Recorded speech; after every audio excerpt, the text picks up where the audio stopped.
गुजरा है। अब वो रथ कैसा है ये बड़ी दिक्कत की बात है, क्योंकि वो लगता है कि कहीं नीचे है, कहीं ऊपर है, कहीं पर्वत पर है, कहीं आकाश पर है। आकाश पर रथ नहीं उड़ सकता, हम जानते हैं। लेकिन जब ये वहाँ सुग्रीव के पास पहुंचते हैं तो वहाँ जो वर्णन है वो कहता है कि हमने ऊपर से जाते हुए देखा है, सीता ने ऊपर से गहने गिराए हैं। कोई राक्षस ले जा रहा था एक स्त्री को, तो कुछ ऊपर जिस तरफ से लोगों से अगर पूछा जाए कि तुमने कुछ देखा है, किसी स्त्री को ले जाते हुए देखा है, किसी ऐसे रथ को जाते हुए देखा है, तो ये भी एक तरह से वही है, खगमृग हेषा मधुकर श्रेणी। तो इससे पूछ, उससे पूछ, उससे पूछ, जो भी मिलता है उससे पूछते हुए छोटी मोटी चीजें बहुत सारी हैं उनको लेकर के वो चलते हैं। अब जो अगला पड़ाव हमारा है, किसने बतलाया कि इस दिशा में जाओ, किसने बतलाया कि श्रृंगमुख पर्वत पर जाओ, वो सब बीच में हम छोड़ रहे हैं क्योंकि कल तक इसको समेटना है तो जरा जल्दी करनी ही होगी। लेकिन ये है कि जहाँ पहुँचते हैं यहाँ एक बिल्कुल नया चैप्टर आरंभ इस तरह से होता है कि वानर राज्य है, वो वहाँ वानर राज्य है, किष्किंधा का राज्य, किष्किंधा राजधानी है। हम मानते हैं कि हनुमान जी उन लोगों में हैं जो अपना शरीर त्याग नहीं करते। ये मानते हैं कि उनको सदा जीवित रहने का, अमर होने का वरदान है। तो कहाँ रहते होंगे? किष्किंधा में ही रहते होंगे, हालांकि वहाँ के किसी राशन कार्ड पर उनका नाम नहीं है। तो ये वो किष्किंधा राज्य है और उस राज्य में एक नई कथा शुरू हो रही है। और वहाँ का जो राजा है वाली, उसका छोटा भाई है सुग्रीव, ये सब आप जानते हैं। अब जो दृश्य है वो ये है कि जब राम और लक्ष्मण वहां निकट पहुंचते हैं तो सुग्रीव उस पर्वत पर है और सुग्रीव के साथ हनुमान भी हैं, तार भी हैं और कुछ और लोग भी हैं। अभी जांबवान कुछ दिनों बाद आते हैं, लेकिन जांबवान भी उनके साथ हैं। तार है वाली की पत्नी तारा का भाई। मेरा अधिक बल इस बात पर है कि हम इस पर विचार करें कि सुग्रीव जो है वो वाली के भय से घर छोड़ करके निकल आया है, वन वन भटक रहा है, ऋष्यमुख पर है, इसलिए कि मातंग ऋषि के आश्रम में माना जाता है वहां के मातंग ऋषि ने शाप दिया था कि यहाँ नहीं आओगे। लेकिन कुल मिला के बात यह है कि मातंग ऋषि के प्रभाव क्षेत्र में वो है जहाँ वाली आने का साहस नहीं करता।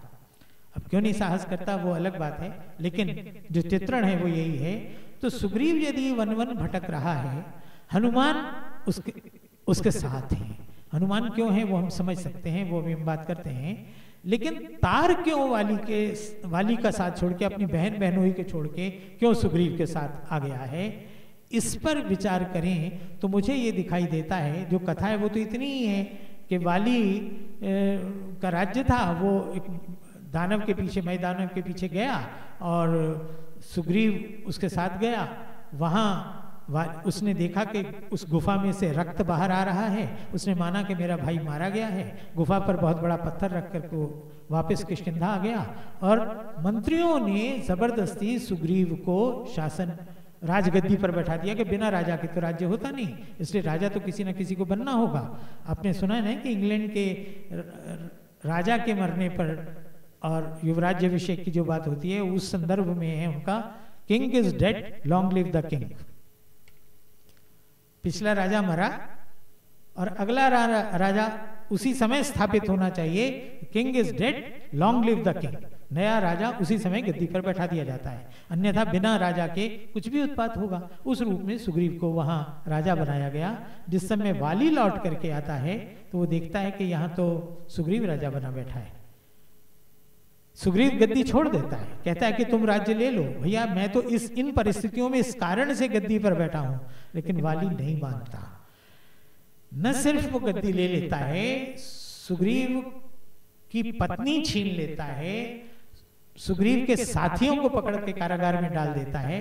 ये मेरी कल्पना नहीं है, ये सब वाल्मीकि रामायण में है। और सुग्रीव अपने प्राण बचा करके वहां से बाहर निकल आता है नगर की सीमा से और वनों में पर्वत पर रह रहा है। ये इस मनोविज्ञान को समझने की आवश्यकता यह है कि वाली ये सब क्यों कर रहा है। अरे उसको राज्य मिल गया, बात खत्म हुई। अब सुग्रीव के पीछे वो क्यों पड़ा है? आप यदि थोड़ा सा मनोविज्ञान की थ्योरीज पर विचार करें, सिद्धांतों पर, तो उसमें ये है कि जो डिक्टेटर माइंड है, जो डिक्टेटरशिप, जो आदमी उस तरह का है, तानाशाह, वो अपने प्राणों को अपनी सत्ता के साथ उसका तादात्म्य करके उसको एक बना देता है। उसको लगता है सत्ता गई तो प्राण भी गए। ये उसका मनोविज्ञान है। चाहे वो हिटलर हो, चाहे मैं कुछ और नाम मेरे मन में है पर मैं बोल नहीं रहा, क्योंकि उससे कुछ उत्पात होने का भय भी होता है। पता नहीं वो जिस व्यक्ति के विषय में मैं ये कह दूं वो आपको कैसा लगता हो सकता है आपको अच्छा ही लगता हो। खैर, तो उस रूप में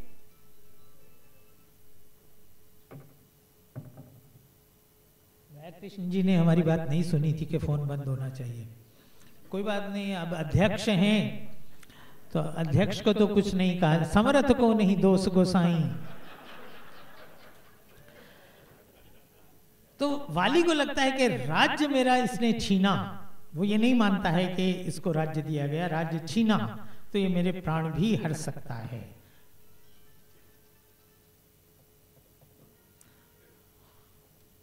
इसलिए जब तक वो सुग्रीव को का वध नहीं कर लेगा तब तक वो निश्चिंत होकर के शासन भी नहीं कर पाएगा। ये बहुत सारे उदाहरण इसके और भी हैं, लेकिन वाली उस समय इसी मानसिकता में है कि तो उस दृष्टि से सुग्रीव और वाली ये दो पक्ष हैं। केवल इतना ही झगड़ा नहीं है कि उसने राज्य लिया था, दो पक्ष इसलिए हो जाते हैं कि वाली के चरित्र को यदि आप देखें जो रामायण में चित्रित है वो ये है कि हर समय वो स्त्रियों से घिरा हुआ लंपट कामुक व्यक्ति है। हर समय जब देखिए उसके आसपास कामुक नारियां या खुद वो, और पी करके टुन्न है, हर समय मदिरा में धुत, हर समय कामुक नारियों में घिरा हुआ वो व्यक्ति है। मैं दानव को भी जो उसने मारा उसके बीच में भी झगड़ा एक स्त्री को लेकर के। और मैं दानव, मैंने आपको पहले कहा कि रावण का साला है, मंदोदरी का भाई है, लेकिन रावण उसका प्रतिशोध लेने के लिए नहीं आया था क्योंकि वाली उसका मित्र है। ये एक पक्ष है कि जो आदमी भोगी है, जिसके पास सत्ता को पाने के लिए जो मानता है ये कि सत्ता के साथ ही प्राण जुड़े हुए हैं, जो हर समय मदिरा में धुत पड़ा रहता है, वह किस तरह का चरित्र होगा और किस तरह का उसका शासन होगा। राम के विषय में ये बार बार उनकी मित्रता की बात मैं कल करूंगा, क्योंकि आज अब मैंने कहा मैं 8:30 बंद कर देता हूं, क्योंकि बहुत लोग घर में कहकर आए होंगे कि हम 8 बजे आ जाएंगे, तो संकट में उनको नहीं डालना चाहता, पहले ही डाल चुका हूं, तो इसलिए वो बात कल करेंगे। लेकिन कुल मिलाकर के एक सत्ता का ये एक पक्ष है, एक राजा का, एक पार्टी का कहिए, एक दल है जो ये इस तरह का शासन कर रहा है, इसलिए उसको इंद्र का पुत्र माना जाता है। वाली को इंद्र का पुत्र कहते हैं, को भोगी का बेटा है। दूसरी ओर सुग्रीव है जो कहता है कि भाई राज्य मुझे दिया गया, मैंने ले लिया, क्योंकि उस समय तो शासन करना जो क्षत्रिय राजा के लिए कहा जाता है कि तुम्हारा दायित्व है, कर्तव्य है, तुम्हारा अधिकार नहीं है। जो हमारे आज के राजनीतिक जिस तरह से कहते हैं हमारा अधिकार है, हमारा राज्य हमको मिलने से कुछ नहीं। शासन तुमको दिया गया कि तुम प्रजा का पालन करो, ये तुम्हारा धर्म है, ये तुम्हारा कर्तव्य है, ये तुम्हारा दायित्व है, अधिकार नहीं है। उस रूप में सुग्रीव को यदि देखा जाए तो सुग्रीव को सूर्यपुत्र कहा जाता है, और वो ये कहता है कि शासन दिया गया, मैं कर रहा था, भाई आ गया है, ले ले, उससे अधिक उसको शासन की जरूरत नहीं है। और उस पीड़ित पक्ष है, उसकी शासन ही नहीं, घर बार भी नहीं, उसकी पत्नी तक छीन ली गई। राम जिस समय आते हैं तो वह स्थिति है कि वो अपने उन लोगों को लेके बैठा हुआ है। तो तार की बात मैं कह रहा था कि तार चूंकि वाली की नीति से सहमत नहीं है, इसलिए विरोधी पक्ष के साथ आकर के मिला हुआ है। संकट उसके भी प्राणों पर है, क्योंकि सुग्रीव के सारे साथियों को जो किष्किंधा में थे उनको वाली ने कारागार में डाल दिया, जिनको मार सके मार दिया, नहीं तो कारागार में डाल दिया। अगर तार भी यद्यप तारा का भाई है उसके हाथ आएगा तो या कारागार में जाएगा या मारा जाएगा। इमरजेंसी लगी हुई है किष्किंधा में पक्की। उस रूप में सुग्रीव अपने थोड़े से साथियों के साथ अपने प्राण बचाए हुए वहां बैठा है और भयभीत है, डरा हुआ है, आतंकित है। किसी शस्त्रधारी को देखता है तो उसको लगता है कि ये भाड़े के हत्यारे भेजे गए हैं मुझे मारने के लिए। वाली स्वयं नहीं आ सकता यहाँ मातंग ऋषि के भय से, तो किसी ना किसी को भेजता रहता है कि जाओ उसको मारा हो। शार्प शूटर जिनको आजकल हम कहते हैं, जो भाड़े के हत्यारे हैं, पैसा लेकर के हत्याएं करते हैं, उस तरह के लोग आते हैं ये मुझे मार डालेंगे।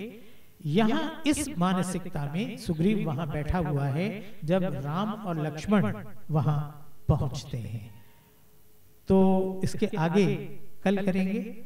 आज आप विश्राम करें, क्योंकि थोड़ा सा विश्राम सुग्रीव को भी कर लेने दें हम, ऐसा ना हो कि संकट हो जाए। आपने बहुत ध्यान से सुना,